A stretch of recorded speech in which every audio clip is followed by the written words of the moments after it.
ফেসবুকে সকলকে ওয়েলকাম। আজ আমি তৈরি করে দেখাবো বেগুন পোড়া মাখা। দেখুন একটি বড় বেগুন আমি গ্যাস ওভেনে পুড়িয়ে নিয়েছি। এবার এই বেগুনটা আমি মাখবো। বেগুনের মধ্যে 2 কোয়া রসুন আর সর্ষের তেল মাখিয়ে বেগুনটা আমি পুড়িয়ে নিয়েছি। দেখুন বেগুন পোড়া হয়ে গেছে। এবার গ্যাস ওভেনটা বন্ধ করে দেবো।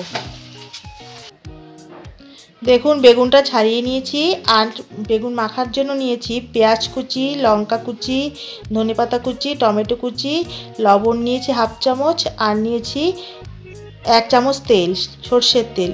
চলুন এবার বেগুনটা মেখে ফেলি। বেগুনটা আমার মা মেখে দেখাবে আপনাদেরকে।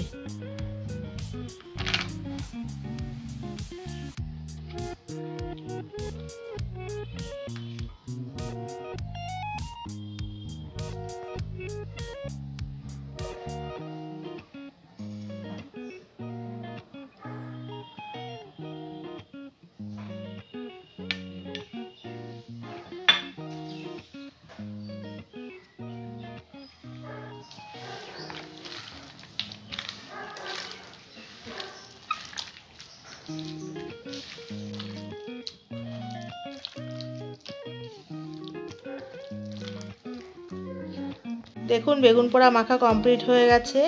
এইভাবে আপনারা শীতকালে বেগুন পুড়িয়ে মেখে খাবেন।